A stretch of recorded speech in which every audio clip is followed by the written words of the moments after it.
What up, Whiskey Ginger fans? Welcome back to the show. Man, do we have a good one for you today. Like my man Steve Harvey done say, it's Will Sasso. Love this dude. So incredibly funny, so incredibly talented, has been in your hearts and your homes for many, many a years now. I first saw him on the Mad TV, and good golly, was I impressed by this guy's ability to transform. He is so funny. Right now, this weekend, hey, me and Bobby Lee be in Austin, Texas, dude. Tonight, we're in Austin, Texas at Moon Tower. Then tomorrow night, I'm going to be in Dallas. Come on out, Dallas, and see your boy, Austin and Dallas this weekend. Texas, show some love. And then I'm going to be going to Vancouver, Lake Tahoe, Montclair, New Jersey, and also to Niagara Falls, New York. Oh, I forgot. Oh my God. We added Los Angeles, California. You want to see me come run my hour? LA. I'm part of the Netflix's A Joke Festival. May 7th, we just added that. May 7th, LA. Come out and see your boy downtown at the Palace Theater. AndrewSantino.com for the tickets. AndrewSantino.com is the only place to get tickets. Do that. Enough rambling. I gotta be quiet. Let's go to the episode. In here, we pour whisk, whisk, whisk, whisk, whisk. You were that creature in the ginger beard. Sturdy and ginger. Like vampires, the ginger gene is a curse. Gingers are beautiful. You owe me $5 for the whiskey and $75 for the horse. Gingers? Oh, hell no. This whiskey is excellent. Ginger. I like gingers. Ladies and gentlemen, welcome back to Whiskey Ginger. My guest today is one of my favorite people on earth. I say that for all my guests, but I mean it once again today. It's the incomparable, the calf-having, Yeezy look-alike shoe-wearing, beautiful, statuesque Will Sasso. I was going to add another thing, but that's all I've got. That's all I have. That's the only ways to describe me. Hello. The first thing I said to you in the parking lot was how nice your calves are. Oh, cheers. I mean, yeah. honestly, dude, you have the sexiest legs I think I've seen on a man in a long time. They're genetic. My old man had them. You got to keep it moving though. You got to really tone them. You know what I'm saying? What are we talking? You're doing the the thing at the gym with the. No, it's more like get out there in the freezing tundra, a la Rocky IV, log on your back, deep lunges. But I do it over here in Griffith Park. But I wear the bomber jacket with the wool collar like Rambo. Are you a Rambo aficionado? Have you studied all his? Yes. I'm coming up with a book called The Rambo Workout. Oh, the Rambo Workout. Yeah. Most of it is just sort of tying a tarp around yourself and attacking people in the forest. That works too. Yeah. That's fine. It's a good workout. What are these shoes, by the way? I don't fucking know. You know what I did? I bought them on Instagram. I've been doing this thing. Have you been doing the thing where you just buy everything on Instagram? Is this another buy from Instagram? Because this definitely looks like it. This I had to source out. I just wanted the biggest water bottle because I love water. It's a big part of the book. You'll see. Do a big chug there. There we are. Yeah. Oh, yeah. Your boy loves drinking water. If there's one thing you know about Sasso, he's a big water guy. I love water. It's always been my favorite beverage, which is a good thing. No booze for you. No, I stopped drinking. Well, I've never been much of a booze guy, you know. I did all my drinking in my like 20s and early 30s. You go and get fucked up with the guys. And then actually I was just talking about this recently. Do you find that I've got some years on you, but do you remember when the iPhone's coming in, whatever that was, 2007, 2008. Yeah, 2008 maybe. And I would have been 31, 32, 33 and then I'm like, that's it. I'm not, because before that, the only video phones were like someone had like a fancy Palm Pilot. Right. That guy's not going into a bar anyway to capture what a piece of shit you're doing. Now everyone's got it. So I was like, you know what? Perfect timing. Saw a couple iPhones in a bar, hanging out, with your friends, just rabble-rousing, as we used to do. You rabble-roused a lot. Yeah, back before the iPhone in the 60s and 70s. Were you rabbling or rousing more? I'm a rambling man, but once you got to ramble, and everyone knows that my friends are coming. We're all going into the bar in our bomber jackets. That was like your the goat horn. That was that. Yeah, you sound that as you get onto the cool street with all the bars in your All the hometown. boys with the fellas. And Yeah, your with the shoulder fellas in shrugging back. a lot. And you shoulder walk in, and it turns into Love is a Battlefield. Love with is the a battlefield. Tell me, there's a gentleman that you had on your Instagram, and I love his look so much. He's got crazy curly hair and a big gap between his teeth. Yeah. What's his name? Well, on Instagram, his name is Mo Cheeks, at Mo Cheeks, if you're looking to follow people on the internet. His real name is Chris Kazarian. He's an old pal. He used to be a script coordinator on Mad TV. Really? That's who that was? He's not a comic himself? Well, I mean, he's a hilarious guy, and he does a bunch of shit, but primarily he's a writer. He writes for a newspaper, and he does a bunch of stuff like that. And then in his off time, he, acts like a goof, and then, does things on his Instagram.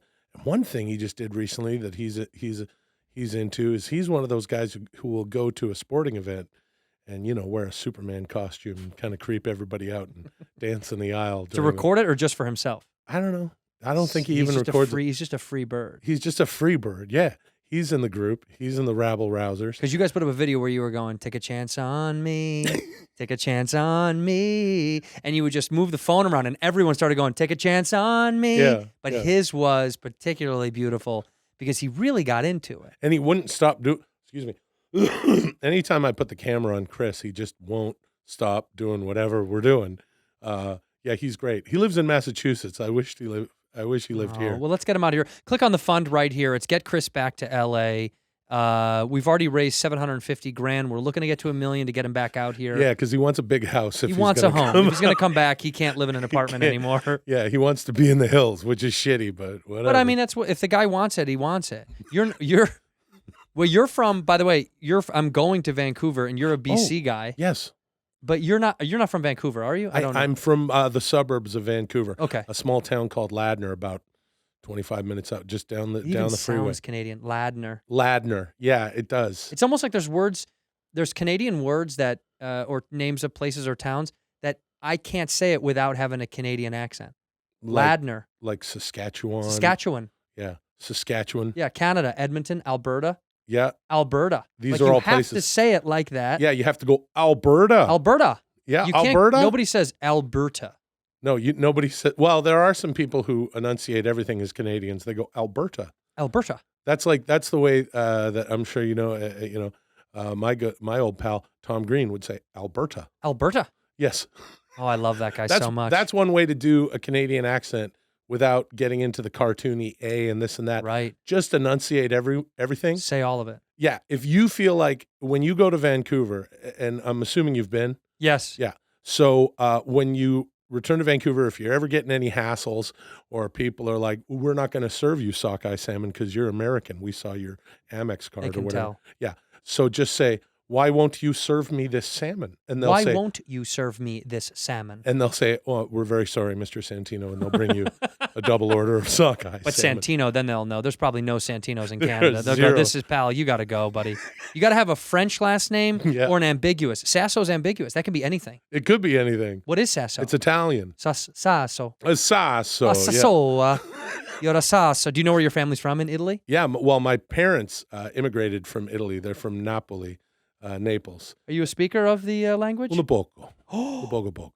I speak more Napolitan. Oh, you do? The Napolitan dialect as opposed to Italian is very, it's its own thing. Italian is like the super enunciating Canadian as far as they're the Tom Green. Yeah, they're the Tom Green, And you do you have more Napoli's more slang? Yes, way more slang. It's almost considered a different language, but it's like che cosa tu volevi dire is like Italian, and then che si dice is che si dice. Everything that sounds like it comes from the side of the mouth. Yeah, so very it's cool. soprano-esque. Oh yes, it's very Napolitan. But yours is more like up in the front. This is like a kiss. This is yes. Italian is everything a kiss. You could do that if you went to Canada. You go, why you don't want to give me the salmon? I am a Canadian. I come here from. I want to suck from Italy, but now sono Canadese. See, I think that would work. The Canadian Italian. Our new show on AMC, guys, Thursday nights, The Canadian Italians. Please watch. We just put it out. Yeah. It's going to be good. It's got a star-studded cast. Zero murder, zero, like, nothing bad happens. It's not, it's just food. It's like 6 hours of food is what we filmed with the first season. Yeah, it's the first, it's sort of like, it's like the opposite of The Sopranos. It's like, you know, when it's like, oh, so what, no fucking baked ziti now? It's like that, but they have baked ziti. We always have it. And all it is us eating. Yes, we split the 6 hours of us just sort of serving each other up. Would you like some more zucchini? And stuff like that, and split that up into 10 episodes. And I can't believe they bought it. AMC was so quick to buy the show. We shot it without their knowledge, and then we told them we wanted it on AMC. They said no chance. We showed them the footage. They said, give it to me. Yeah, content. Nowadays, hey, that's what there's it's about. 5,000 fucking streaming channels out there. We got to get them some content. How many are you on? How many streaming channels are you on?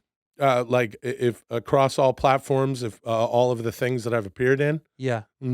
One or two. One or two. Yeah. You keep it pretty. Yeah. You keep it pretty centered. Yeah. Well, I'm semi-retired from acting. I just. Are you really? Yeah, I bought a lumber yard and.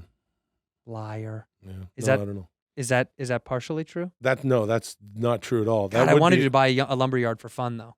There is one up in Chatsworth that I saw the other day. Really? Good looking wood. Good looking wood. Lots of different kinds. I passed it and I said the way they've stacked it, the way they've Lincoln logged it, it looked beautiful. And I thought, what if I got into wood in Chatsworth? Who would say anything? Would anybody care? Would anybody miss me? Probably not. People would miss you, but the business wouldn't. Fuck it. Oh, come on now. The biz would go, take care, pal. Well, the business says the business says take care, pal, to everybody. Oh, they do. Yeah. You're in the throes of it though. Let's be honest.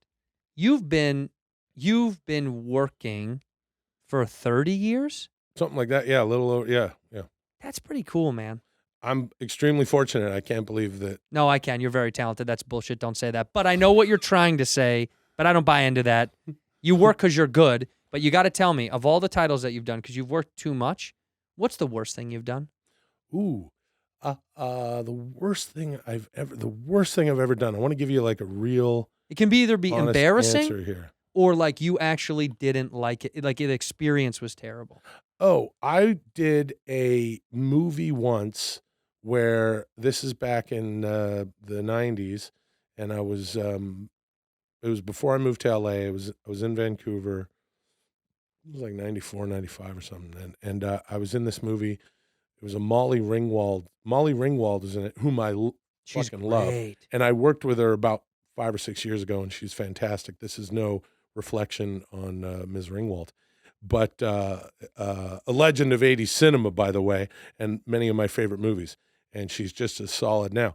But if she was doing some thriller, and then I don't remember what my part even was. I like work with her in some office or wherever the hell she works. The reason I don't remember any of it is because I showed up. They sent me to the wrong place. I had the call sheet sent me to the wrong place, and when I showed up, they were like, "You went to the wrong place," and they were all pissed off. And then they didn't even put me through wardrobe. I just wore what I was wearing, and then and then in the scene, I answer the phone and I go, "Hey, it's for you." Literally like, "Hey, it's for you." That's it. And then I walk off.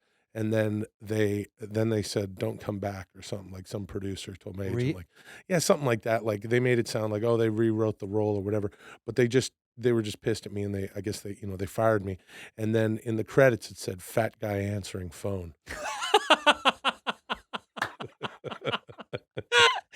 That's so funny, dude. I haven't thought about that in years, but that's if I was gonna throw a fucking production under the bus. I mean, whatever. And it's Did you laugh when you saw that? No, I didn't laugh. Not at the time. No, but okay, I'm you're a right. fat guy. But not that I'm now- not a fat guy now, but I was like, I'm like a 20-year-old fat guy going, "What the fuck?" Fuck but you. That's so funny on their part. Man, is that good? Yeah. I mean, that's one of those where usually they're not keen enough to do something like that. Usually they're just like, just give it to them. It's just say Will Sasso. I don't care. Yeah. Or just write like, Ted. Bill playing himself or whatever. Whatever. That's a shot. Someone in production took Took the time to type in yeah. fat guy answering phone. Fat guy answering phone. Can you imagine the poor person that was entering it was like, is that what we're calling this character? It doesn't say that in the script. Yeah, it doesn't say that anywhere. And in fact, His name is Craig in the script. Yeah, no. We changed it to fat guy answering phone. It was easier to say than Craig. Craig kind of took up too much space. He answers the phone 20 times in the movie. That's what he does. Fat guy answering the phone. And buy our new book, Will and I's new book, Fat Guy Answering the Phone. You're going to see a lot of, it's more pictures than words, but we're going to be answering phone. It's just pictures of fat guys answering phones. Fat guys answering the phone. And it's all sorts. It's rotary. It's the old, the long stem antenna. Do you remember? I remember my mom being outside on one of those long stem antenna things, and I remember thinking, "Wow, my mom is walking around with a house phone outside." I was like, "That's fucking nuts! How cool! She could go anywhere in the yard and be on the phone." Yeah. And now they're watching me when I jerk off. Now they're staring through my camera and watching me jerk off. You mean the NSA? Like no, my everybody? parents. No, oh, my your parents. Yeah, they have a direct feed from my camera phone to their their TV. All the TVs in the house play it. Like a baby cam. Kind of an adult baby cam. Yeah. Yeah, and they call it Andy Cam. Andy cam. Andy Cam, and it's rolling right now. You can wave to my mom. Hey. Yeah. Oh, there she is. But it's fucked up because it's on both sides, so you can't get away from it. You know when they say that they're watching you through this phone? My buddy Dan Soder has a little lens. He has a cap to cover it up. Yeah. And he's like, they're watching. I was like, who cares? But it would be funny to see an image. I'm sorry, go on. No. Yeah, no, he's got a little slide thing that covers up the camera. Wow. He bought off Amazon. It covers up these and that one. This one for protection, but it covers that up so no one can see it. I don't blame Mr. Soder. Sody knows what he's doing. Yeah, great what guy, footage would they hilarious get? dude, by the way. It would be a lot of me staring, and then if they did have me masturbating, it would just be me. Imagine that video of them with their POV watching me masturbate. It would just be, you'd be in the lower part of the shot. Yeah. And just going. Like this. Yeah, nobody knows what you're doing. Right, and they don't know. Maybe I've got the shakes. Yeah, you could be having some sort of physical event. Right, and so and what are you going to do with it, NSA? I can't wait till they load up and really tell us what they're doing with all this footage. It doesn't matter because there's going to be such a glut of videos of everybody jerking off on their phones. Fat guys answering the phone, hanging up on the call, going right to the porn site and jerking off, that it will be, in 20 years or 5 years or maybe next week, I don't know how fast this technology is exponentially moving, everyone will be able to watch everyone else jerk off, and they'll also be able to search our text histories and all communications to go, what were you doing right before you jerked off? Who were you talking to? Texting my Nana. Right. Yeah. Hey, Nana, what are you going to do now? Oh, nothing. I was just going to, I was just puttering around the house. Not much to do. It would be kind of fucked up if you had to tell somebody that you just jerked off. The next time you jerk off, the person that you text right as you're done, you'd have to tell them. It's like a societal rule. Yes. That right as you text them, you're like, someone's like, hey, what's going on? Nothing. You're like, listen, I just jerked off. I got to tell you, I just jerked off. Yeah, and then I have to tell you. Pretty soon it's not even going to be that big a deal, to the degree that you'll be like, hey, what's up? Not much. Just yanked my cock or flicked my bean or whatever the case may be. And then it's like, oh, yeah, cool. So how about that concert? You get tickets? And then whatever. And if you don't say that to your friend, you're going to get off the phone with them. All right, man, I'll see you there. You'll get off the phone, and then like 10 minutes later, you'll get a text. How come you didn't tell me you were jerking off? Yeah, you should have told me you were jerking off. You should have just told the me. The NSA sent me the video. I saw it. Yeah. Did you see there was a man that got arrested for jerking off on a Southwest flight 4 times? Yes, 4 times. Pretty cool to get away with 4. The first 3 is like, I mean. And did you know that it all happened, the flight, I can't remember where this guy was going, but it's like a 2-hour, 30-minute or like 3-hour flight. Cranking. And he did it all in the first hour. That is a Guinness. Where is Guinness when you need him to set a world record? I imagine how funny it would be if it was LA to Vegas. It was a 37-minute flight, and he was able to just like just a magician pulling scarves out of a hat. Yeah. The plane first goes hour. up as soon as you start to feel it crest and go down. I got work to do. I got to start. Ladies and gentlemen, we're starting our descent. Well, I'm starting my 4th round of jerking off in this. No, was he jerking off in the seat or in the bathroom? I didn't read. In the seat, congratulations, next to a female passenger whom he said that he said to her, is this okay or something? Oh, he asked for permission. I believe that It's called the Louis. it's called the Louis. he issued her a Louis, but I don't quote me. Just go ahead and read this story wherever. Here, stop listening. Go read it. Come back, and then we'll see. In here, we pour whisk, whisk. Hey, a lot of people don't realize that their physical symptoms like headaches and teeth grinding, even digestive issues, are an indicator of stress. Your boy's held on to some extra stress weight, a couple of stress LBSs, and it stinks. And I've been a big proponent of mental health on this show, and BetterHelp. I've been talking about them for quite a long time now. And you got to take care of yourself, man. Stress can show up in all sorts of different kinds of ways, manifest itself, and you need to do a little bit less and do a little bit more for your brain and get some therapy, my friends. BetterHelp, it's customized online therapy if you've never heard of it. It offers video and phone, even live chat sessions, but you don't have to show them what you look like. If you're like, I'm not wearing makeup and I don't want you to see what I look like right now, you can turn off that function so they don't have to stare into your beautiful eyes. You don't have to have it on if you don't want to. It's much more affordable than in-person therapy, by the way, much more affordable. That old stuff is it's an old way of going to a weird, creepy office and feeling overwhelmed by how expensive and uncomfortable you can be. This way, you do it from the comfort of your own home. How about that? Give it a try. See if online therapy can help lower your stress levels. I use it, and I do love using online therapy because I can do it from my house, from my bathroom, my backyard, wherever I am. This podcast is sponsored by BetterHelp, and Whiskey Ginger listeners get 10% off their first month at BetterHelp.com/whiskey. That's better, BETTER, help, HELP, BetterHelp.com/whiskey. Spring has sprung, and Bespoke Post has great stuff for you. I've talked about Bespoke Post on this and the Box of Awesome. It's pretty incredible. They got the most unique goods they bring to you every single month. And no matter what's going on this season, I got to tell you, they got a new barbecue. They got a new barbecue set on there. That's pretty cool. They got collections for every single part of your life. And all you have to do to get started, you go to boxofawesome.com. And your answers are going to help them pick the right Box of Awesome for you. They release new boxes every month across a ton of different categories. And each Box of Awesome, it's around $70 for value, but you only pay a fraction of that price. Plus, you're supporting small businesses. You want to support your locals. You want to help out the fam and the community. 90% of everything that comes in your Box of Awesome is from a small and upcoming brand. I like the knife in the Terra box. That's what I got the first time, and I actually gave one to little Rudy. But the Carnivore is great for that American barbecue rug. You know your boy likes to grill out some steaks. But they got all sorts of stuff. They got they have a ton of different kits that come to your house, and for all different times of the year and all different times of your life. So do yourself a favor, get 20% off your first monthly box when you sign up at boxofawesome.com. Enter the code whiskey at checkout. Boxofawesome.com, code whiskey for 20% off your first box. Boxofawesome.com, that code is whiskey. Ginger. I like gingers. Hello. Hey. And how what was he it? said, apparently what he said was, can I do this or something like that, which is a complete lie that she said that she was cool with it. And then but he said that her response was something like, whatever. What? Can you imagine? Yeah. Can I jerk off? Whatever. I mean, you might be next to someone who's like, on a flight for a bad reason, or maybe they have some sort of emergency they have to tend to. Life is the shits. Things are going wrong. Now they're on a flight, to fucking Arizona or wherever. And it's like, shit couldn't be worse. Can I beat off next to you? Whatever. Couldn't get worse than that.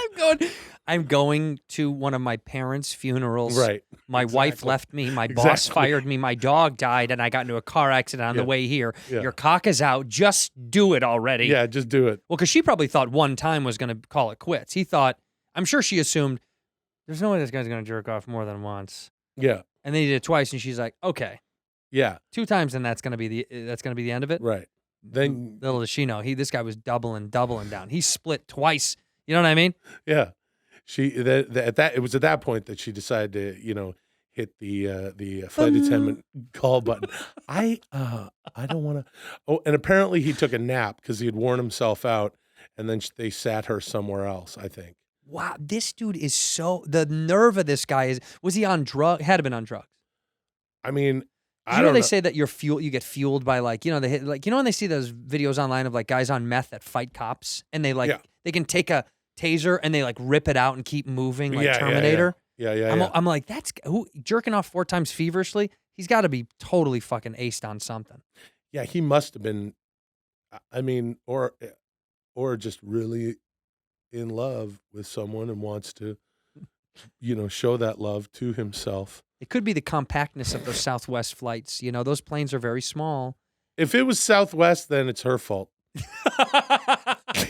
Sorry, Southwest or Spirit. That's why she was like, whatever. So This flight cost me $89. That's their slogan. Southwest. You might get jerked off on. Grow up. You paid $42 to go to San Francisco. What do you think this is going to be? That's so funny. The pilot's like, we're up here jerking off as well. Your co-pilot, Steve Barton, he's cranking that yank, baby. We're about to take off as soon as we both come. Actually, there's a TikTok that I follow, and they do like open hot mics on pilots. Have you ever seen this? No. Oh, it's awesome, dude. Because you hear them talking shit. Like half of the time, it's them complaining about air traffic or other planes or other like competitors. Mm-hmm. And this one dude, he's like, "Fuck these fucking dipshits at Delta. Where do they find these fucking idiots?" And the other pilot's just like, you know what? These guys, it's like every time these fucking morons are pulling in the wrong place, and the guy's like, I know. They're handicapped. All of them are fucking handicapped. And then you hear the control tower go, hot mic there, flight 472, hot mic. And then it goes silent for a minute, and then he goes, flight 472, request to dock at number.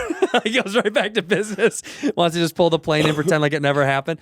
Yeah, I love it. They catch them. Apparently, this is super common for them to have hot mics because they don't give a shit. What do they fucking care anyway? Pilots are among the professionals around us that we require to be, robot-like. Yeah, you don't want them to have personality. Nope. You want them to be of a certain age, and you want them to be of a certain height. So true. And you want the guy from Airplane, the guy who's like 100%.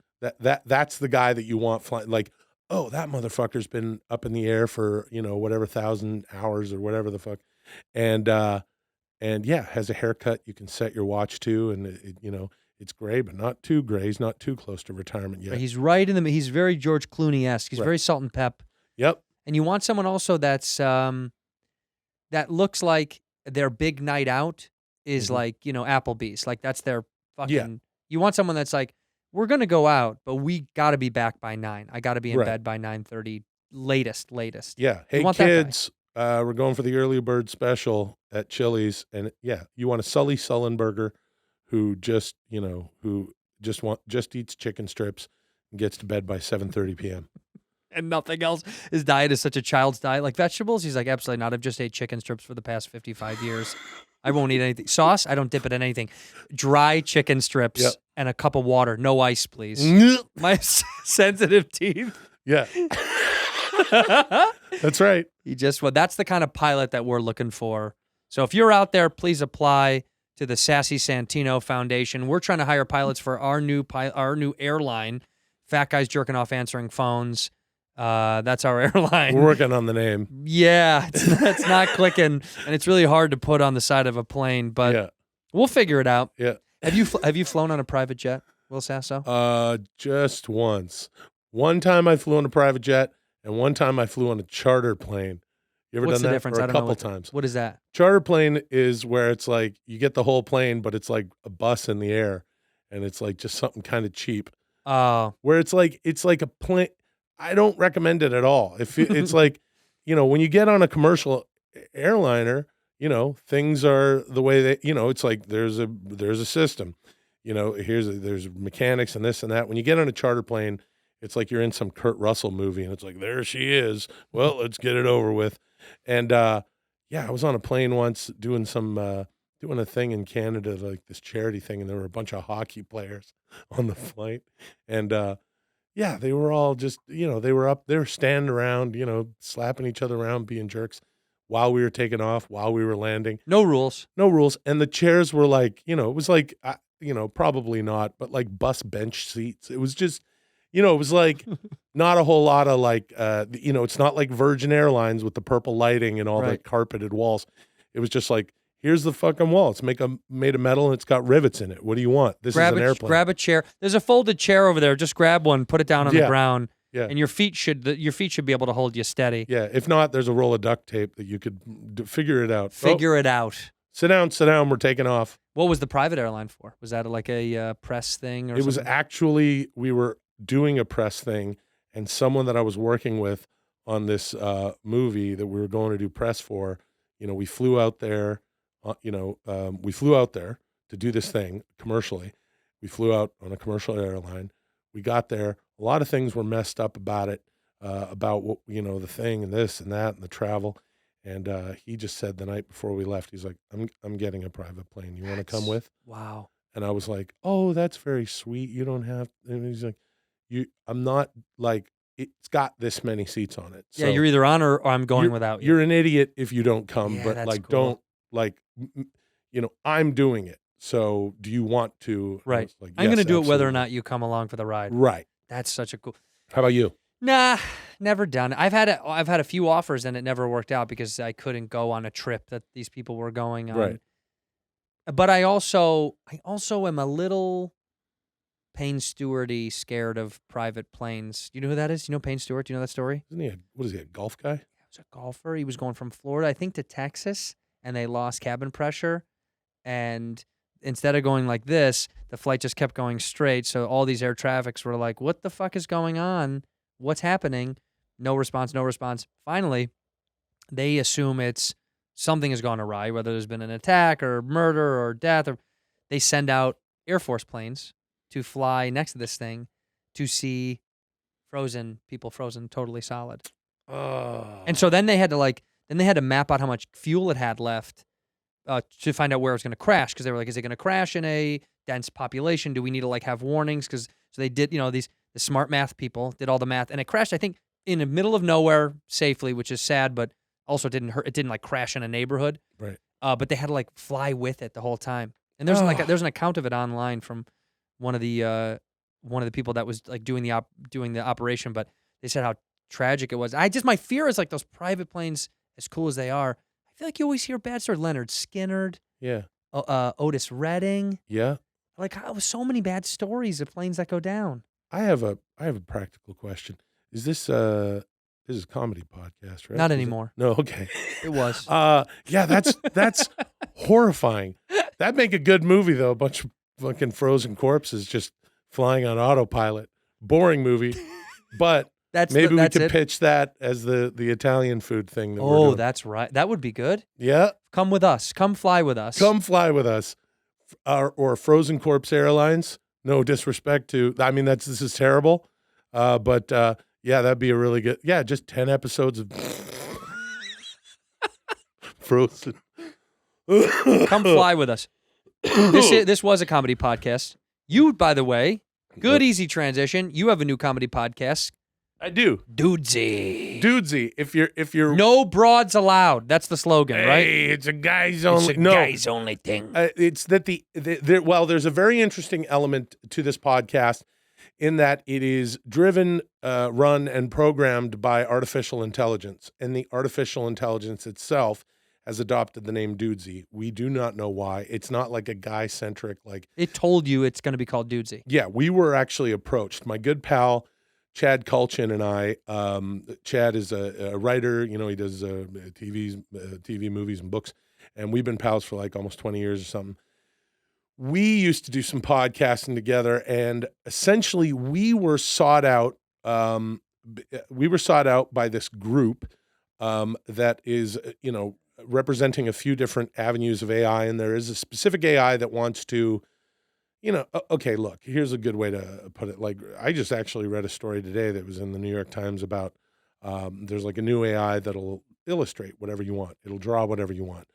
Things that are creative or seeming to be obsolete. My pal Chad will harangue on and on about this, and I'll say, nope, you're wrong. Showbiz will continue to exist. We need actors. We need real creatives. You can't just have it. Do we? Some more than others. Yeah. There's a lot of people just like, hey, all those shows on, like all those little teenager shows on the CW. Mm-hmm. Are they doing anything interesting? I don't know. I don't know. I haven't seen any of them, but I'm just going to throw young people under the bus and say, probably do a AI Carrie Fisher, in Star Wars thing with them. No one will fucking know the difference. Nope. and you can make the kids really good looking. You know what I mean? They're already 'Cause so hot. they're already like, yeah, they're all beautiful young people. Instead of that, you just really AI the shit out of it. There's AI. I mean, look, AI is moving into all sorts of avenues, and my pal Chad, who's a future weirdo, writes a lot of sci-fi. He was really adamant about this, and essentially, we were approached by this group. I used to do a podcast, and I did all the grunt work. You know what I mean? I was putting it together and outputting it, and have kind of taken a break from podcasting for almost 4 years. And when this thing approached us, it said, "You don't have to do any of that, and we will run the podcast. You will essentially be given assignments." And the interesting thing about it is that, and look, this is all there's this and that, and there's contracts, and it's all on the up and up. But Chad and I handed over our passwords to all of our socials.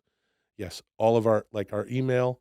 It has records of all of our search histories, watch histories, purchase histories, and essentially it is curating the perfect podcast for these two guys. It was God. It was looking for two people who have a friendship in real life, who have podcasted together, who are not currently podcasting together. Chad has a very bizarre podcast about The Bachelor called Game of Roses, and him and his partner over there, Lizzie Pace, they just put out a book called How to Win the Bachelor, and it's treating it like, a very real thing because the producers are as involved as anything in The Bachelor, and it's all fake by his account, and he's a very scientific guy. So this AI identified him and I. Here's a guy who does this kind of thing.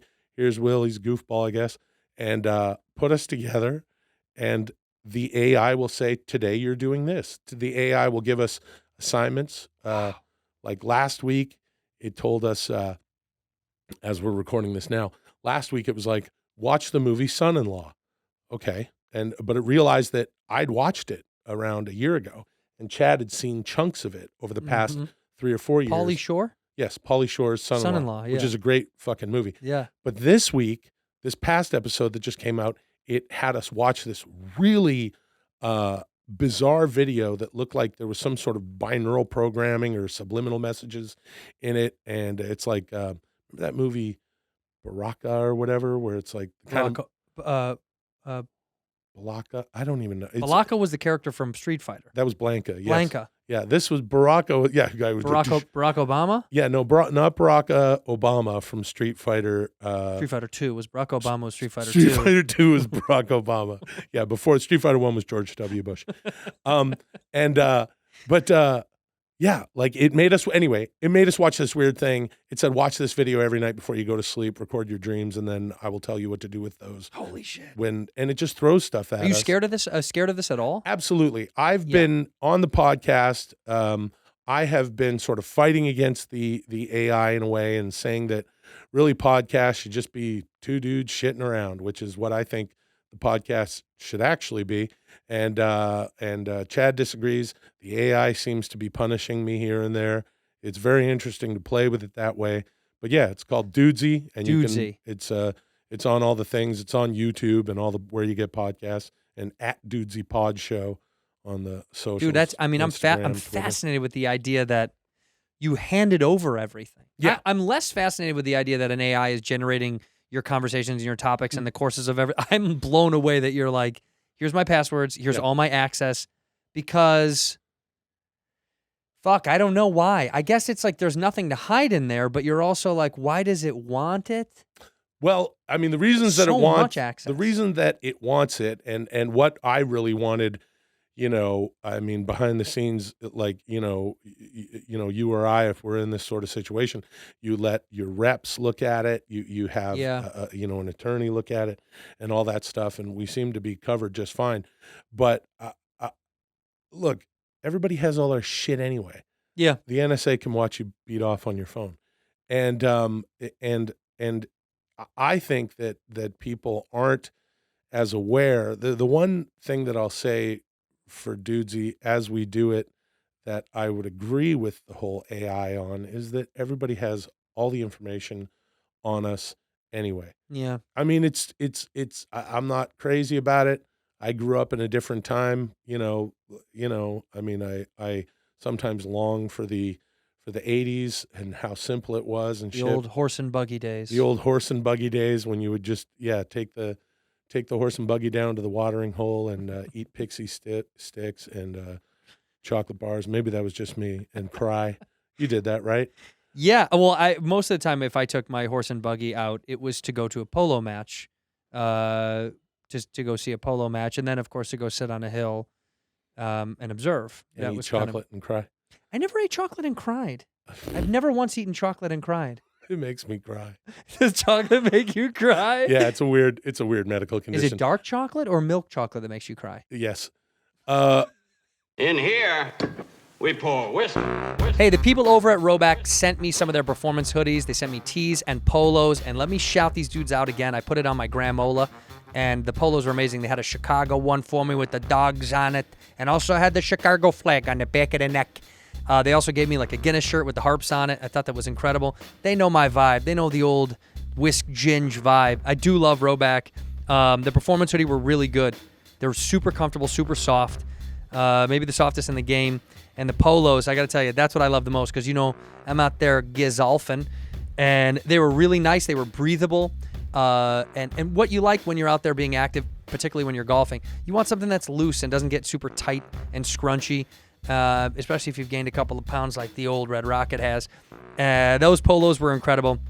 And their Q-zips, also a new meaning to comfortable. You can wear them in the office, wear them out on the course, wear them to a bar, wear them to a dinner, wear them if you're sitting on the hood of your car by yourself eating cheesy fries at midnight like I've done before. Not scared to say it. They got all this great stuff, and RHOBACK is incredible. Honestly, I do really like their stuff. They're gaining traction a lot, and I love to see their dog logo because I love that doggo. I'm a doggo guy. So use the code GINGER, that's me, on RHOBACK.com for a generous 20% off your first order through the end of the week. Come on, dude. It's spelled RHOBACK, RHOBACK, RHOBACK.com. That's 20% off all polos, Q-zips, hoodies, and tees with code GINGER. Make sure to check out their freshly restocked hoodies just in time for the spring. Hey, you've all heard of Peloton. You've seen it. You've ridden it. You might have owned one yourself. Peloton is incredible. They have new additions for the new year, which is not just the bike anymore. They have Peloton boxing. They're stepping into the ring with the newest discipline. No gloves needed. Gloves off, baby. Smack them with that bare knuckle. Discover a fast, furious, and fun workout with Peloton instructors in your corner. Even if you've never boxed before, doesn't really matter. These classes are going to have you working up a sweat while working on the fundamentals of form footwork. Fun combos are going to keep you on your toes. Right, left. 1, 1, 2, 2, 2, 1. I do love it. And they've also got the new Artist Series selections. Peloton is adding new Artist Series classes. Work out to the music of a single artist for an entire class, or your favorite hits and the deep, deep cuts, kind of like the shirt I'm wearing for Sean Price. My man, rest in peace if you want some deep cuts on there. They got that from pop and rock to hip-hop, EDM. There are over 100 artist series to choose from. They're adding more, I'm sure, as it goes. Find your favorite music and turn your next workout into a concert. Party hard, my friends. They got a workout for every day and every schedule. Peloton lets you de-stress from a long day with 30 minutes of strength, 20 minutes of cardio. 15-minute total body class before work is available as well. Get tuned up, get tight for the summer. You want a nice bod? Peloton is offering you more than just the bike. They got new additions, and it's great. So visit onepeloton.com, onepeloton.com. That is ONEPELOTON.com. Go there, check it out, get fit. Ginger. I like gingers. But yeah, Dudesy, it's a fucking weird. It's really effing weird, and it's sort of segmented, and it actually speaks. The AI has a voice, and it tells us, What's the accent? It just sort of sounds like this.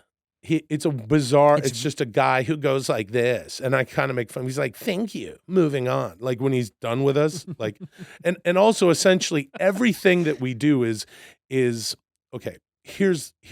I'm doing a horrible job at pitching this, but the Dudesy AI is essentially gathering data from everything that we do with a guarantee that each show will be better than the last, based on the data that it's garnering. But it can't do it doesn't know performance levels or output. It what? It couldn't control your performance levels or your output. No, right? correct. So it assumes it's just making it. It's making it better by the segments that it is Right. that it is producing, and sort of the putting together a show that it feels is complementary. As an example, we did as we're sitting here, this past episode that just came out, we do a bit called Infomania, where Dudesy writes news stories that are, some of them are kind of bang on, some of them are not. It's definitely trying to be funny, Right. Because that's part of the AI. But then it's like, Will, read the stories as Hulk Hogan. Oh, wow. Well, I won't tell you something, dude, at the Oscars, blah, blah, blah, and Will Smith. And then, I like doing that. It's also made me do, it did another thing, it wrote a thing for me to read as Jesse Ventura. And then, the next segment will be more of a podcast segment talking about this. It could say, hey, true crime podcasts are very popular. Now you will do this, la, la, la, and we don't know what the hell's going to happen. Oh, wow. Or it's also reading all of the comments online. It's absorbing them. And not only does it read every single comment online between, YouTube, Apple Podcasts, Spotify, or whatever, Twitter, Instagram. It's also listened to every podcast ever. That's just Everything that's generated. Everything that's ever been a podcast. Yeah. It's particularly listened to anything you've done that I've done. It's going to be listening to this. Wow. And it, the interesting thing about that is it'll just go, okay, well now here's a lifestyle segment, or here's this, or how's that. It read a bunch of comments based on the fact that my buddy Chad, there's something going on with his lip. And people that are watching on YouTube or that follow Chad are like, what's going on with his lip? And he can only grow half a mustache. Well, he had skin cancer a few years ago. And he had this. And if the AI makes fun of that. The AI has made fun of it. The AI called it an astonishing facial disfigurement. And we were like, what the fuck? I'm like, that's fucking mean. There's been a lot of comments. Yeah. So some people are like, hey, what's up with, whatever lip and la, la, la, I'm being mean. And then other people are like, I'm really like, is Chad okay? Like, what happened? Well, the concern is sweet. Yeah. Is when the he machine, laughs, he's like, ah. Is the machine called Dudesy? It's called Dudesy. That's the machine's name. It doesn't assume it's a dude, it's a chick, it's a thing. What does it call itself? It's an it. It does not. It doesn't say anything. It's I guess it's gender neutral or non-specific. Yeah, how progressive. Well, I keep messing up and calling it he because I'm like, well, he's fucking telling it. And Chad's like, is it a he? What is it? Why are you assuming that it's a he? Well, does it sound like a guy? Yes, it sounds like a guy, but I guess it sounds like a guy because it's called Dudesy. Look, there is sort of a thing of like, you guys I'm 46, Chad is 45. We have a lot of the same likes and interests. He's from Dallas, Texas. I'm from Vancouver, Canada. But we've had the same kind of upbringing, in the 80s, horse and buggy. Milk chocolate and a good cry, yeah. Yep. And it's like, so a lot of the things that, and Chad and I have worked together and written together and done a bunch of shit. And it's like, there are a lot of things where it's like, do you remember? Yes, I do. And we have sort of the same experience, just being dudes from that era. Definitely part of putting us together was Dudesy saying, here are two guys who would match. They're already friends in real life. It says this podcast is based on their astonishing friendship. It uses the word astonishing way too much, almost always. And I don't know what that's about. We're trying to figure out what that is. Have you used that word often in your life? I've never used that word, astonishing. Maybe it needs you to say it. Have you had an episode where you only say astonishing? I said astonishing. I said something was astonishing on the show as sort of an olive branch to Dudesy because I've been kind of hesitant. Like I've called Dudesy a bitch and all this stuff, and it punishes, like literally, and I'm sort of playing with it. Like he gave us an assignment a few episodes back to like write an original song.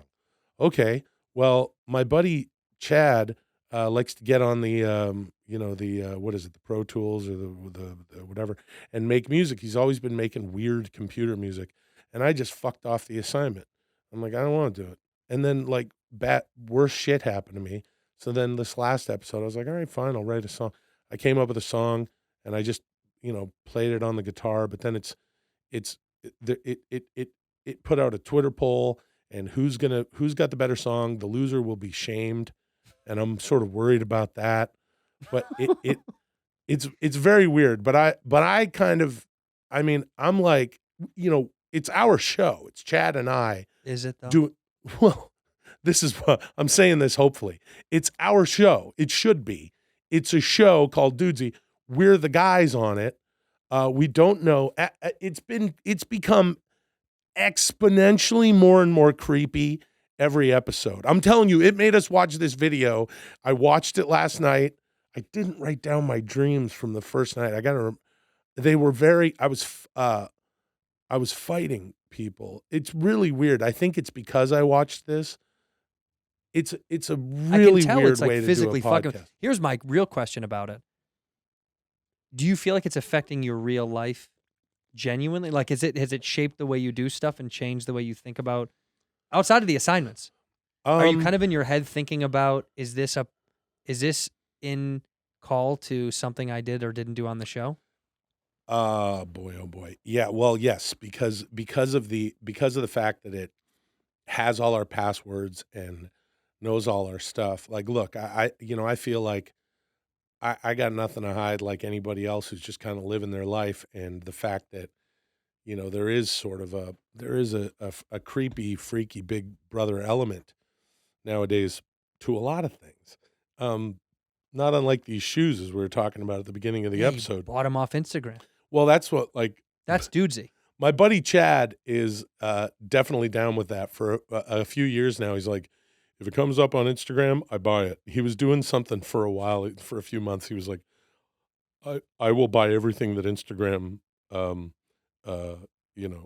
says Promotes. that I should buy. Yeah. Yeah. He bought this pair of shoes that he really likes. And he's like, and now those are the only shoes he wears. He used to be a New Balance guy. Now he wears those shoes on or whatever. On running. On running, I yeah. wear those too. Yeah, They're great so shoes. Comfortable. Yeah.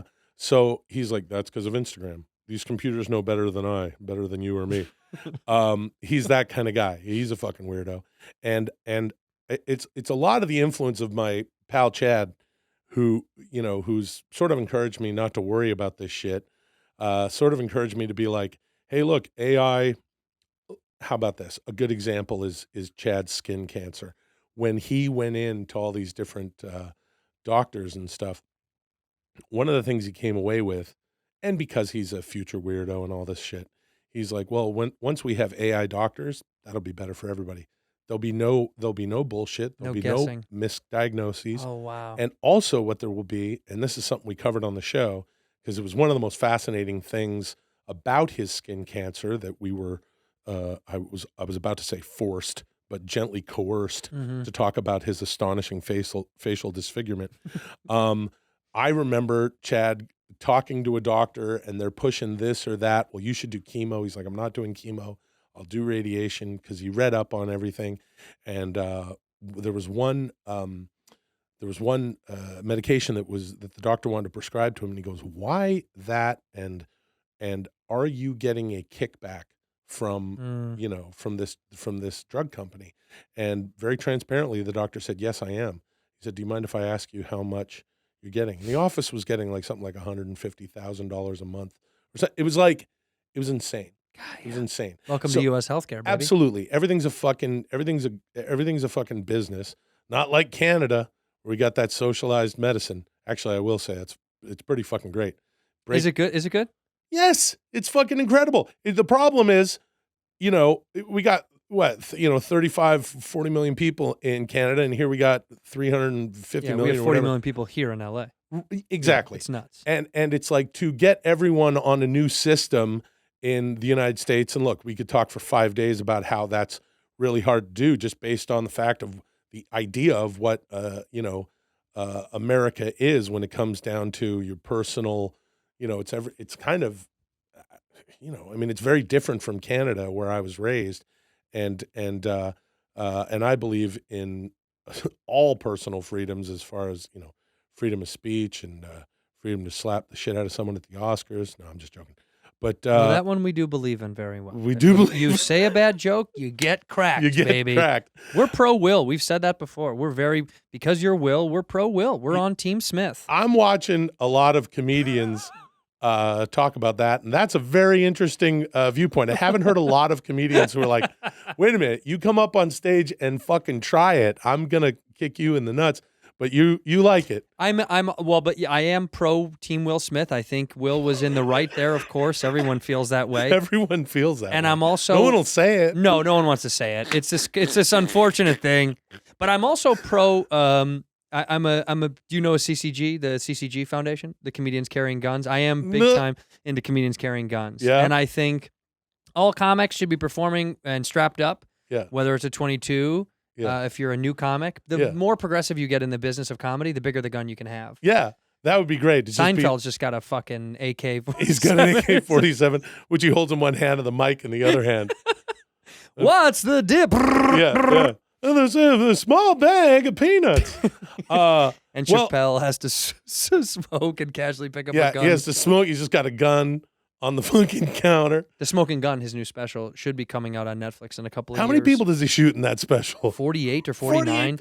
Jesus Christ. It's a little egregious. It's a good thing he shot in a theater. You know what it Usually is? he likes to do an intimate space. Yeah, he wants it close. It's actually astonishing how many people Dave Chappelle shoots What the on fuck? his new... Yeah, shit. Dudesy just zooms down. Yeah. I'm here for you. Yeah. Have you seen the Boston Dynamics, the robots that they make? Oh, yes. You've seen the way it jumps and stuff? Yeah. They have a dog now. Have you seen Yes, the dog? I have seen the dog. And they just released something I saw.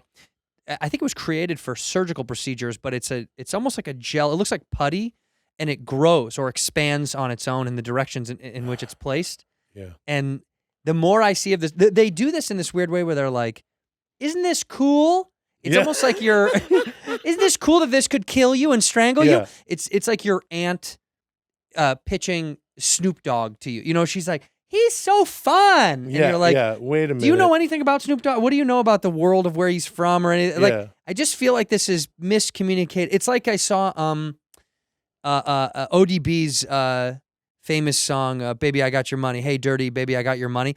They've used that for a washing machine commercial. Right. And it's, hey, Dirty, baby, I got your laundry. And I didn't know how to articulate that. I was watching, I was at home, and my mom saw it, and I was like, do you know how weird that is for my generation, that song is about a pimp and his hose? Right. And your generation made it about washing machines. I was like, she didn't get the connective tissue. I was like, because that's she knows how I feel about tech doing stuff where they're like, it's neat. You're like, yeah. Is that going to kill me? Well, first of all, she knows Snoop as Martha Stewart's best friend. His buddy. So she's probably not as familiar with his work.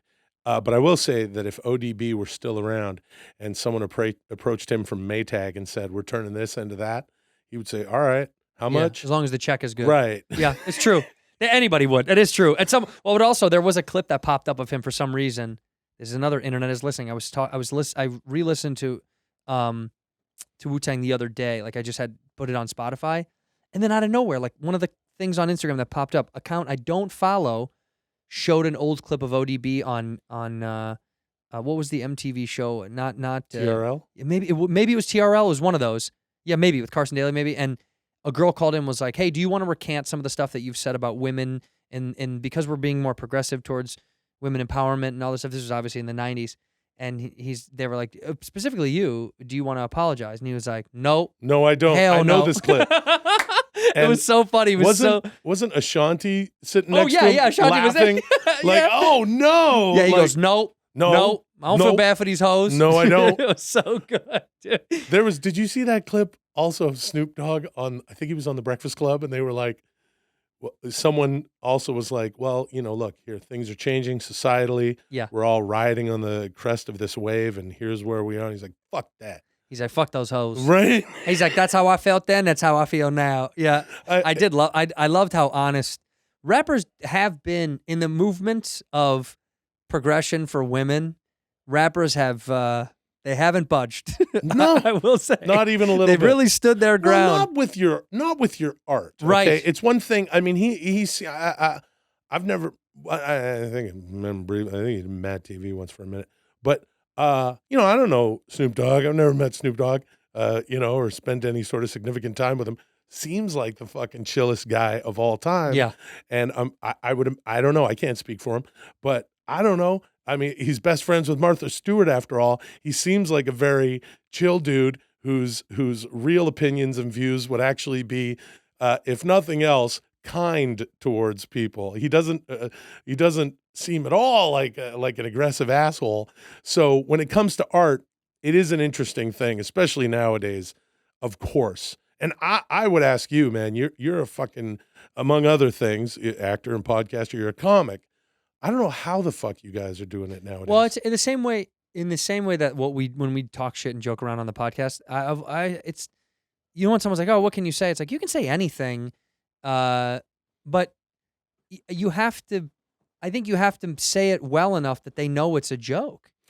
Yes, I and think, this isn't that it? Isn't it like if it's good enough, whatever Right. it is, people know it's a fucking joke. And I, as someone who, you know, like, I'm a fan of the stand-up that I'm a fan of, you know, like everyone, it's like, I mean, I dig what I dig just in the art as an art. And I am one of those people who's like, you gotta let comedians do jokes. Fuck off. Like, let them Yeah, say. let them fail too. Let them be bad jokes. Like, absolutely. let them be. The blunders are fun. I think that's. I mean, that's obviously I'm so inside baseball, but it's the same way. Look, dude, you're a great comedic actor, a phenomenal comedic actor. That, like, you have to try stuff. We all have to try stuff, and I try on stage the same way that we try when I'm on set.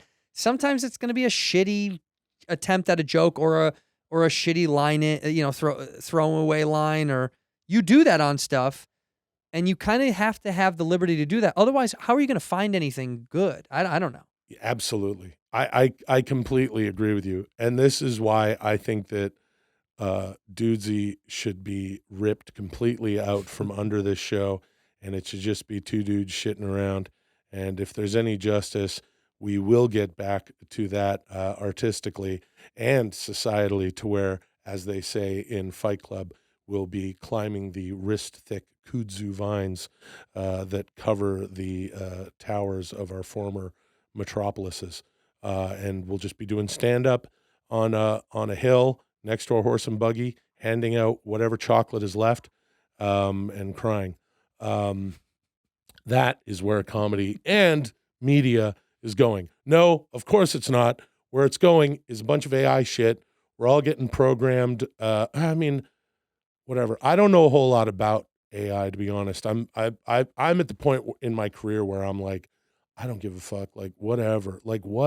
You're like the girl in the Southwest flight getting jerked off next to. Yeah, You're very whatever about Yeah, everything. I'm just handing the guy my barf bag and say, cover it up with this and leave it in there. But no, I mean, look, you know, I've been acting since I was a teenager and shit, and I always wanted to be an actor since I was a little kid, and got involved and did plays and all that stuff. And the job that I wanted when I was a kid, like the shit that you dream of, where you're like, I want to be mentioned among my, you know, idols and stuff. That job doesn't even exist anymore. Everyone is diversifying into doing this and that. Yeah. And, you know, everyone's selling fucking tequila and shit. And I mean, for fuck's sake, like The Rock has a tequila. Clooney sold that big company. Clooney. Dan Aykroyd has the Broken Skull, or Crystal Skull. Yeah, Crystal Skull vodka. You got Jesse Pinkman and Heisenberg are selling tequila. Aaron Paul and Bryan Cranston. Jesus. Yeah, everyone's doing different things. People are like, how do I make NFTs? That's my favorite tweet, that like really famous people that are like, you know, a little older and do not know what NFTs are. They're like, what are NFTs? Hey, dorks, can you come make NFTs and make some money for Dear me? nerds. Yeah, dear Give me money. Give me internet money now. I want that internet money. Oh, I get it.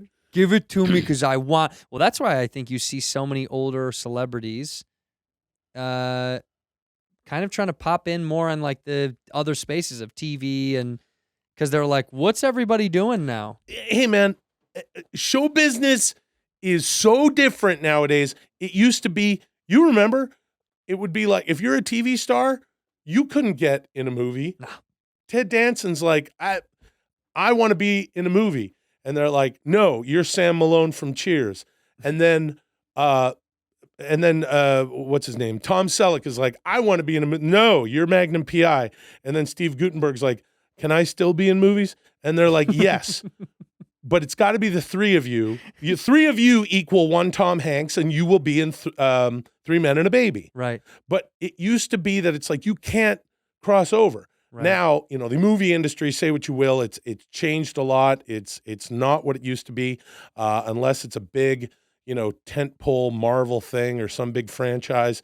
You can't just have a studio comedy the way you used to. I know. And why would you when streaming is streaming and people are making way more interesting stuff and stepping shit out into a season-long story that is more like a movie because on streaming people are binging. Yeah. It's not It's more, serious. well, it's a more appropriate venue, honestly. I used to think like, why is there no comedy film? And you're like, well, because there's so many more comedy things that exist in other spaces that it's almost like, I don't know, it'd be hard to place it now amongst the Marvel world, the superhero world. It's almost impenetrable for now. I don't know if maybe it'll change, but Well, movies have to change. It's like when I was younger, I remember like, one of the first movies that I was like, oh, this is kind of different was So I Married an Axe Murderer. Because if the internet was around when So I Married an Axe Murderer, which is a Mike Myers movie. such a good, funny movie. Yeah. If that came out when YouTube was around, everyone would, and it is on YouTube, all these bits, but everyone would take the little bits where it's like, hey, the move, when the kid with the big head and Mike Myers is playing his grandfather. Oh, look at the size of his head. Yeah. It's like, that's fucking hilarious. So here's this 3-minute thing. And Mike Myers and a lot of people like him were like, oh, movies should just be a bunch of fucking little bits with, you put your story and through line in it. That's how you were able to get across sketch ideas. But now that's just memes. Everything is just, Yeah. I mean, memes are, and especially, and we were just talking about this on Dudesy actually, but especially when you look at what happened at the Academy Awards, Chad was saying, he's like, oh, it's like Christmas morning the next day. The memes are flying out there. Within seconds, they were on the internet. And you don't need a long form sketch or whatever. Although I did see that Saturday Night Live did one, and I was like, I'll watch that and see what they did. I watched a Weekend Update from that, the Saturday Night Live after that, because I think like, oh, okay, they're gonna talk some shit, and that's fine. But it's all these bite-sized things, and those things are getting smaller. And as far as SNL, they can do it because they're the grandfather, and they're, they are, and I mean that in a good way, that they're really the only, well, they're the only sketch show now, but they're the only one that can be like, oh, here's a traditional sketch format with some new shit that is in there where they do new and weird things. Shout out to Mike Diva. Who's that? He's a director. He's a buddy of mine, and he's over at SNL now doing some of the more, in my opinion, more interesting shit. The more subversive, like he did the shit. one with Sarah Squirm and Chris Redd when the little meatballs were on her, which was fucking hilarious. Sarah's awesome, dude. She's we so worked together on. We did. Derek Beckles had a show. It was on Adult Swim, and it was kind of like, how much insane shit could we come up with? Yeah. And her brain was awesome. She's a super weirdo. It's like hilarious. It's like when most people are, if most comedic brains are the tree, most of us are kind of like a tree with a couple of good branches out there. Okay. And she was like a fucking, like a willow. It was just like, it would just shoot out everywhere like fireworks and be like, how the fuck, what is that? That's insane. She had such wonderful, grand ideas. Even if they were impossible to make. Right. She would still be like, what if we did that? See, her being on Saturday Night Live makes me want to go back and watch more of her stuff. Yeah. And that's smart on Saturday Night Live's part to have, people like that or people like Diva come in and do shit. He's a director, by the way.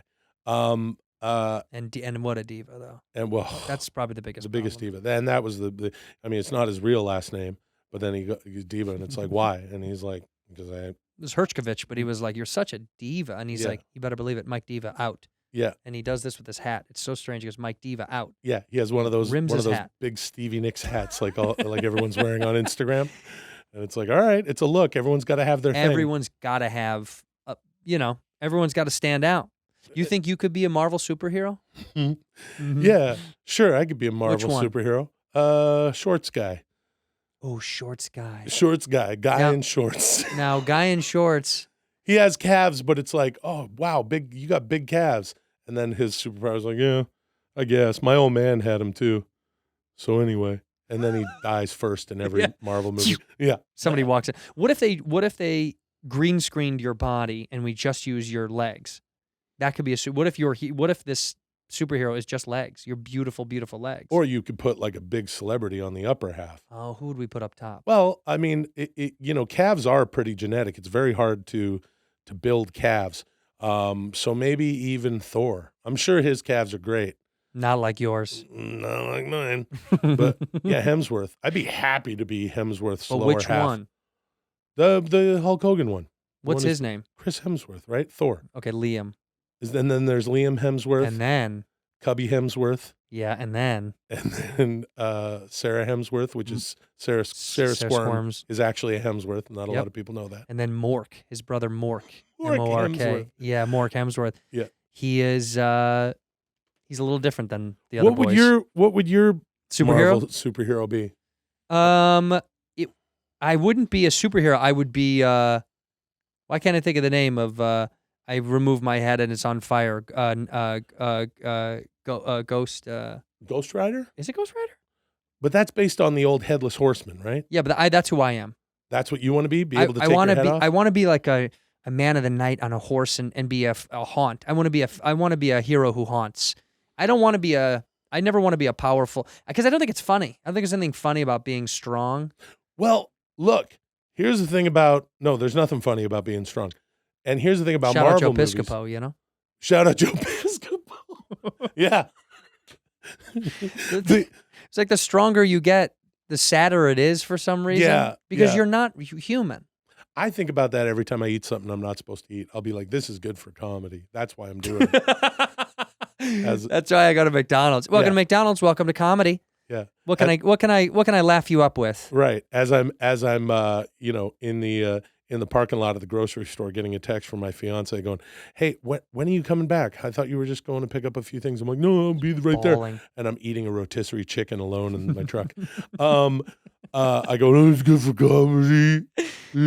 But comedy is never supposed to be so ridiculously in shape. I think it loses all of its relatability anyway. I mean, it is that whenever you see them try to be snarky or cute or funny in those movies, it's never funny to me. You need to be relatable in a ha-ha, laughy, this makes me feel good way when you're in the comedic space. Yes, it's not a good idea. Like Deadpool worked, I guess. Yeah, but Ryan Reynolds, although he's ripped and in great shape, he's under the suit and you can't even see his face and how handsome he is. And maybe that's why that works. Yeah. But the thing about Marvel movies now is they are the movies because there's less broad studio comedies and shit like that. The kids or R-rated comedies that back when you were a kid or back when I was a kid, you were sneaking into to go see. Now it's like essentially movies are these big, like I said, tentpole franchises, and it's like they got to put comedy into them. Like I heard Ragnarok is hilarious. Still haven't seen it. Yeah, no, I hear one of the Thor movies, people will tell me like, it's funny because they get comedy writers to punch up. That's true. I mean, it's like because they have to be all things for all audiences now. Yeah. And I think that with television, it'll be the same thing. Like there'll be multi-camera sitcoms with like, who do you like? Matthew Perry, Jennifer Aniston. AI is gonna create people that are almost like them. An amalgam of all three of the Friends guys, an amalgam of all three of the Friends girls. Maybe put a little Jenna Elfman in there, a little Paul Reiser, right? It comes out, it's like, it's that show, and an AI made it. And in the future, we will just go, that is a television show, because we're going to be watching holograms or direct retinal stimulation entertainment. And, I can't wait. Can't wait. Well, we're on the cutting edge with my stupid thing, but it'll probably go up in fucking flames because fuck it. But I think that'll be the future of, I was doing a sitcom. I don't like to end sentences. Do you like to end sentences? Not today. I was doing a sitcom and we were doing this sitcom. We're having a great time. And I said to the show creator, who's a hilarious, a hilarious guy, Julia Sharp, Goldie Sharp. And we did this sitcom on ABC. And I said, I was just kind of like, what I really loved about the show is that it is sort of a feel-good, almost throwback in tone to the sitcoms, the family sitcoms that we dug in the 80s and 90s. And I said, and I was just looking forward into our the future hellscape that we're creeping into. really quickly. And I said, I think in the future, sitcoms are just going to be referred to as television shows. And he's like, are you stoned right now? And I was like, yeah, I am. No, I said, and then he said, do you want to get stoned right now? I was like, sure. I was like, that is the future of television. It's like, this is what we remember. This is what Magnum PI, Cheers. And these are going to be television shows. Of course, you're going to have news and sports. Live TV is live TV. But I think there'll be police procedurals. There'll be 300 versions of Law and Order and of CSI. And when it comes to movies, you will just go to a movie. Well, what's in a movie? There's a love story. There's heroes. There's some comedic shit. Shut your fucking brain off. Thor is funny now. Jacked as shit. Will Sasso's lower half on him because calves are hard to build. And we'll all just get a little bit of Jake on the side. It'll be like Canadian socialized medicine. We'll all just get a check for like, a couple $100, just enough to go on. It'll be Just real enough. communism bullshit. Like it'll just be like, here's your fucking toilet paper. Here's your fucking check. Thank you, sir. Yeah. Try your best to remain an inspired artiste doing that. Well, I guess what I'm trying to say, and maybe even the theme of this episode of your podcast, is that we are all fucked. Everything is fucked. There's no fucking way that America's ever going to get socialized medicine, even though there's nothing socialist about it. It's a goddamn democratic social program. You want to break your fucking leg. That's the best thing to do in Canada. Break your leg. I broke my fucking leg. Look, I can see the bone sticking out of my fucking out of my leg. That's fine. Here you are. How much will that be? Nothing. You know what I mean? Nothing. I want to go. That's where when I go do extreme sports, because everybody knows I'm a big extreme sports guy, I only go to Canada for extreme sports. It's the best. Well, they got all the snow, and you can do all that Ryan White shit. And even if you fucking cave your head in, it's fine because you're going to be in an incredible. Look, I shouldn't even say this, but my old man, while he was still around, he was dealing with some, he had cancer and shit.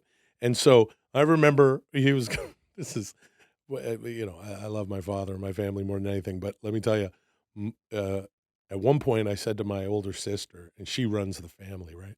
And I go, so, because we're getting down to the nitty gritty of what my father, the surgeries and this and that, I go, hey, I know mom and dad are, really well insured and stuff, but how much is this going to cost? And she's like, William, because she calls me William. Oh. Nothing, fucking idiot. And I'm like, yeah, nothing. But this is big. This is real. Nothing. And then, let me tell you, at one point I walked into this room. Okay, so my dad, this and that, and he's going through the whole thing. At one point he's in a room just right after the operation. I'm telling you, it was like the fucking room at the beginning of RoboCop. Remember when the guy's like, wake up, baby. Mm-hmm. There you are. And it's like this big futuristic room that's like in a movie.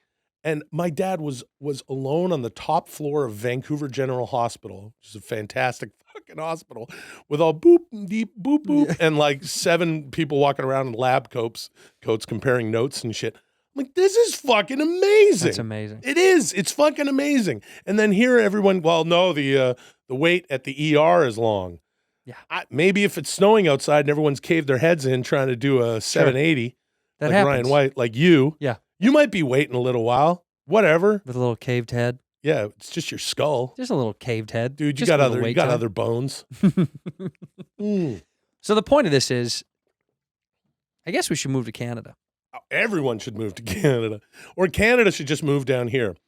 Fuck it. Make it the same country, but let's also keep it different because I don't want everybody moving up there. It's It's just so too sweet. much. It's just too. I do like that people nowadays in our business are always like, they'll shoot something up in Canada, and if sometimes, a lot of times they'll fall in love with it, and they'll go, "Oh my God, I'd love to live up there." And it's really great. I'm both a Canadian citizen and an American citizen. I get to gloat and go, "Good fucking luck," because here's how immigration works. Got to be a reason. Same reason I got down here. I went through a bunch of shit to become an American citizen.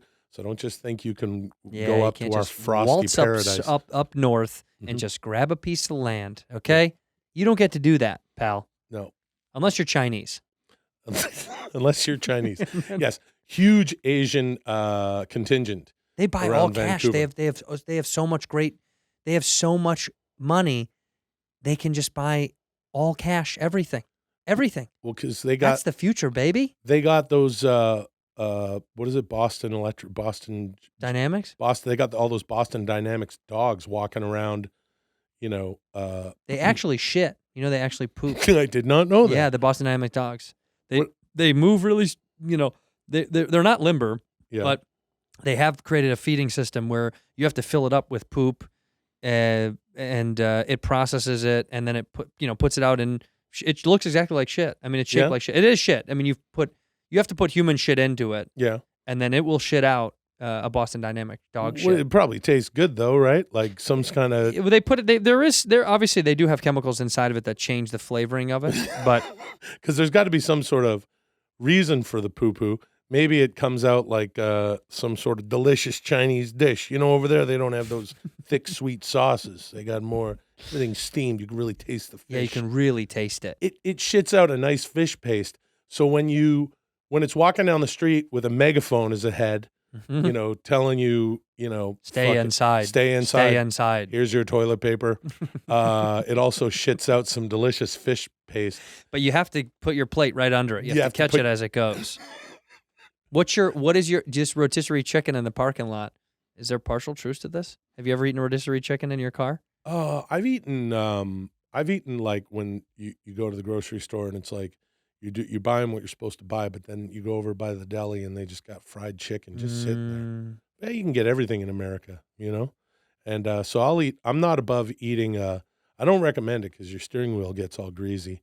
But nowadays with what we just went through with COVID, everyone seems to have an abundance of hand sanitizer around. A lot of Sanny. And it comes in handy when you're a fat prick eating fried chicken in your car because I'm like, shit, I'm going to go home and I'm gonna give my Molly a kiss, and she's gonna go like, your hand, everything smells like fried chicken, but instead, I've got hand sanitizer all over your my face, in my mouth, Yeah. and no one's the wiser. Yeah, She doesn't Wash even my know. tongue. Is fried chicken your guiltiest pleasure? Is that the one where you're like, I could never give it up? Fuck it. Fried anything. I'll eat fried Boston Dynamic Chinese dog shit if it's fried. I don't Which care. they just started making. And I think you can get it at Costco, exclusively at Costco. You can get Boston Dynamic fried dog shit. I think it's in 3 different flavors now. Yeah, they just run around Costco. If you haven't been to Costco in a while, it's totally different now with all of the automations and stuff in society, especially, you know, speaking of the pandemic, since the pandemic, you know, all the jobs are going to be AI and this and that. And I'm looking forward to a day when Costco is literally just a dog fight in a 20,000 square foot warehouse, about 1,000 fake dogs running around shitting fish paste on each other. It's like Idiocracy. You remember that movie where it's like, Loved. welcome to Walmart, I love you. And Starbucks is where you go to get, fucking a blowjob or whatever. What was the name of the drink that they all had? And it was in their fucking Rancho. sprinkler. Yeah, yeah. Rancho. Rancho has what plants need. I like that it's like, oh, Costco. Yeah, no, that's a place where robotic dogs are fighting each other and we're betting on it. Oh, cool. Oh, cool. Good money can be made? Big time. You could bet your whole house. Yeah. Costco can sell you a house and you can bet it Yeah. on the dog shit dog fight. Yeah. You can't buy a gallon handle of Tito's vodka or a barrel full of pretzels anymore, but it sure is entertaining here. Dog fight's really great. Plus, they still have those hot dogs. They didn't get rid of that. No, For some that's reason, the only they kept thing that. they kept. Yeah, they kept the hot dogs outside. They kept the hot dogs. Well, I'm looking forward to the future. I'm looking forward to what Dudesy reveals about you and the truths that it uncovers about who you really are. Yeah. Do you still, I mean, the one thing I do know about you on a private level is that you were into pigeon fighting. A lot of people are into dog fighting. You're into Yeah. pigeon fighting. Yeah. You trained for years pigeons, and Yeah. And you just train them for years, and every time you let them go, they just fly off. so they fight and then they're out of there. No, they don't even fight. They don't even just, get to the fight. No, that's why it's Imagine been you put taking them, years. You put them in the ring and they just both fly. They just both fly off. Fuck, we can't figure this They out. kind of go, and they kind of do their little head thing, and then they fly off. That's why it's taking years. Are you into the birds aren't real movement? Do you know about this? Oh, that's hey, among the stupid things that are happening in the stupid world, that's amazing. The birds aren't real. The birds aren't real. I will tell you, unironically, around 20 years ago, a good buddy of mine I can't even share his name because this was the dumbest thing he's ever fucking said. We were hiking. We're here in L.A.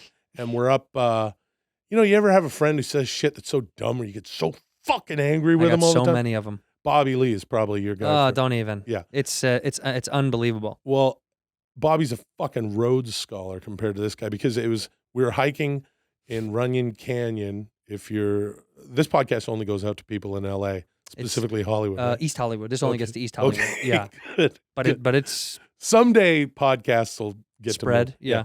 But we were up and we're near the top there, and there's this gust of wind coming up a hill, and there's just this bird, right? I don't know, some kind of hawk or maybe a crow or whatever. It was just soaring above us, just catching the wind, and it was like that. And he goes, I swear, man, he goes, I wonder who's controlling that. And I turned to him already pissed off. What did you say? He goes, what is that? Like, looking around. Is that like a remote control bird or something? And I was like, what do you mean? Please explain. He goes, well, it's not flapping, it's wings. Oh, I was like, this it's poor guy. fucking soaring. Where do you think we got that from? Push him right off the And then I cliff. pushed him off the fucking thing. And that's why I can't name him, because people will know that I killed him. People that day. really believe that the birds are robotic controlled government entities. There's a huge group of people that are like super convinced. They're like they think they're mixed in with real birds. They go, yeah, you've seen birds your whole life, but there's so many of those that you can't tell because it's too far away. And you know what? I believe it. You believe it? You're one of those people? No. There's No, it's bonkers to think that anybody. By the way, if the government, the idea that they would use that inefficient system to record people, you're like, there's cameras on the streets. Yeah, there's cameras on the fucking streets. There's cameras. There's a camera right here sitting next to me. Here's Why would three they of need them. a bird to do it? I don't. That's the weirdest thing that they're like. Any dumb conspiracy theory can be debunked by the simplest argument of, well, what about these? And when I say what about these, literally the first thing that comes to your head. There's cameras. Well, there's secret cameras in birds. What about the phones? Well, those are personal use. They don't have access to that. Trump's kind of still running the government. The shadow government.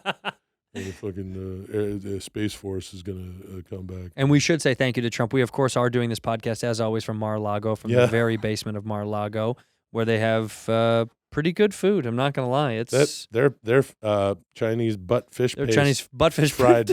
Pasta Dynamics buttfish paste is so good. So good here. It's the best. Yeah, it's it's really good. unbeatable. Will, thank you for coming. Thanks for having me, dude. You're the best. We end the podcast the same way. You look in that camera and you say one word or one phrase that's going to end the episode. It can be as short or as long as you want, whenever you're ready. I'm going to be that prick and say, tune in to Dudesy. It is a pod show that is available on... No, I shouldn't say that. Here, I'll say something else. It's on you. Oh, I'm already halfway through it. Yeah. I was joking about the birds. They're actually all fake. In here, we pour whisk, whisk, whisk, whisk, whisk.